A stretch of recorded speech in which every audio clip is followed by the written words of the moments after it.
What did you guys think of the new running backs that we got to see? We got to see Latavius Murray. Yeah. And Mark Ingram for the first time in a while. Baller. So this is the thing. This Texans team hasn't had a running back like Carlos Hyde in a long time, and I was kind of concerned to see how they were going to utilize him.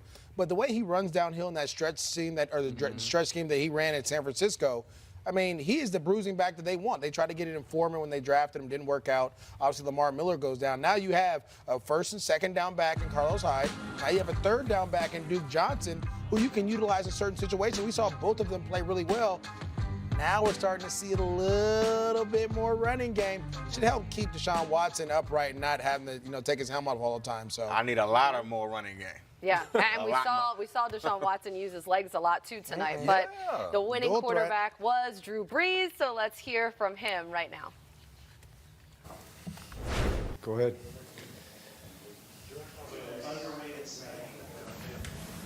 Very, very confident.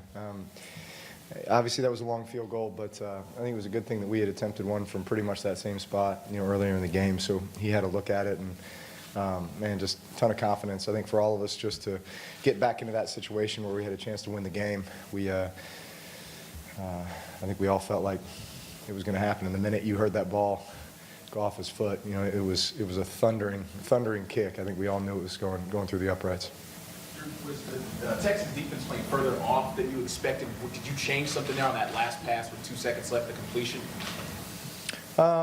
They really, that whole drive, I think that, first of all, the challenge of that drive was 37 seconds, one timeout, and you want to try to save that timeout if at all possible. So, you need chunks, obviously, to put yourself in field goal range, and I felt like we did a really good job. We practiced that, and I think we felt like we knew exactly what we needed to do in order to give ourselves a chance to win. And big completion to Ted Ginn, clock it. Big completion to Mike, clock it. And then get up there and assess what they're doing. And I have the ability to get us into whatever play we need to get into that is going to put us in position to win that game. And Ted did a great job all day long. Ted, he had 7 targets, 7 catches, over 100 yards. A couple really big plays, especially in the fourth quarter. First, second, and 10, did you feel like we can't burn the timeout here? We got to get one more play off and just clock it? Absolutely, yeah. It's a big difference as to your flexibility as an offense when you have a timeout, and then how a defense is going to defend you. If they know you have to get out of bounds, it becomes much easier for them to defend. So it's protect that timeout at all costs. And even though you're spiking it with 6 seconds left, we're okay. We can get the yardage we need to put ourselves in a position to kick the game winner. Didn't hear much of J.J. Watt tonight. Just what do you think of Ramczyk's performance? Thought he did a phenomenal job all game long. Really, that entire front did. I think early on, when you after the first half, I think you looked at the numbers and felt like, man, we got to get back to running the ball a little bit more. Felt like we had put together some long drives, but we got in some big plays, and I think it was a lot of stuff in the passing game and not necessarily in the run. But I think we finished off with about 180 yards rushing, 7 yards a carry.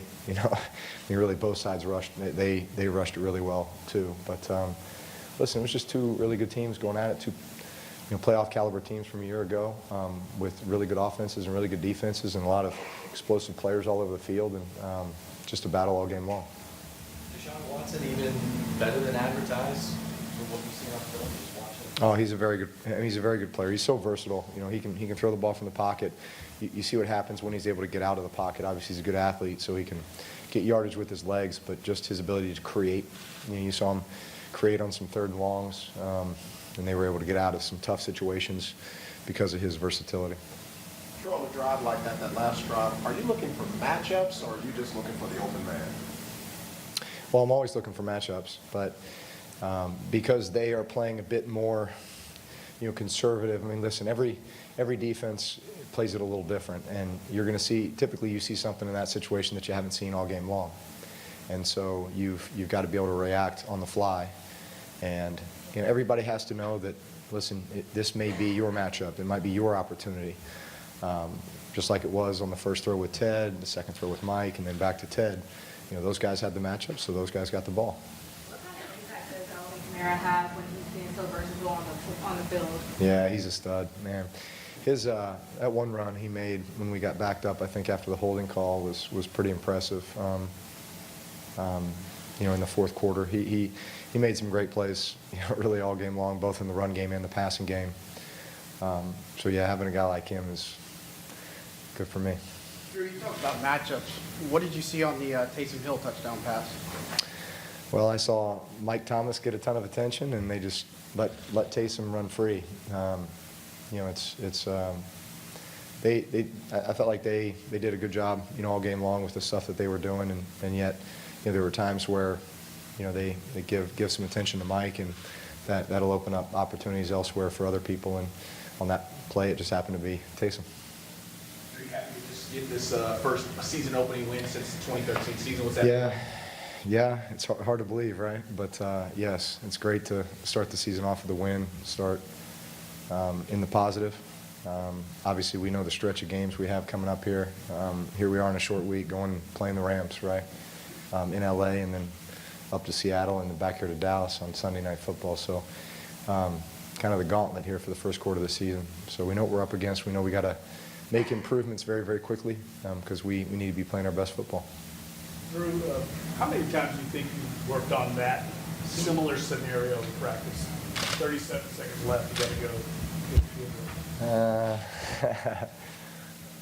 I can't remember the last time we worked on that. You know, you work on a ton of 2-minute situations, but most of the time it's, hey, you know, you've got a minute 50 and one timeout and you need a touchdown, or, you know, maybe you have 50 seconds, 2 timeouts, and you need a field goal.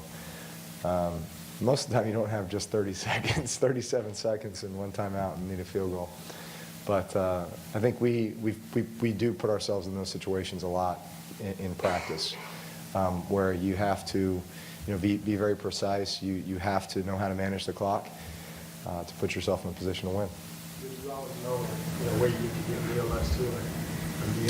He's got a big leg, which is great. Obviously, kicking the dome here too. You know, he's, I mean, his first game as a Saint was the opening game of 2016, where he attempted a 61-yarder.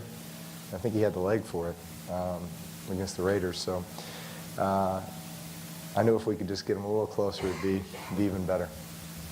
I'm sorry if you got asked this, but the runoff call at the end of the first half, could anyone make sense of what was going on as that was happening? No. I still don't know what the deal was. Someone came up to me in the locker room and said that the league acknowledged that there was a mistake that was made, that 10 seconds should not have run off, that we should have had 31 seconds left. Instead, we only had 16. So, listen, that can't happen. I mean, that's a game changer, right? We end up having to kick a 58-yard field goal or whatever it was, attempt a 58-yarder. If we had 15 more seconds, are you kidding me?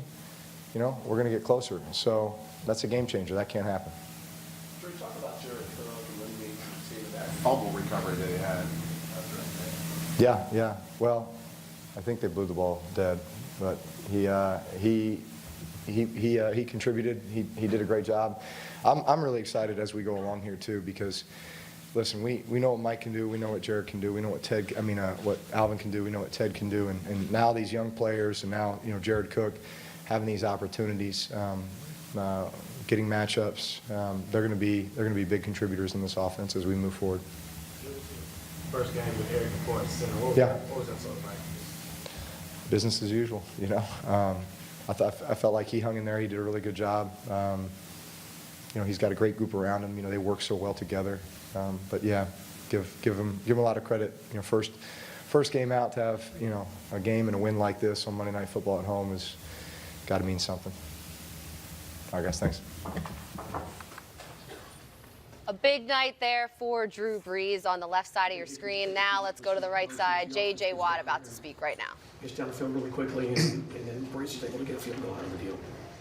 Yeah, the offense did an incredible job. I mean, the offense deserves a ton of credit for the way they played, especially in the second half.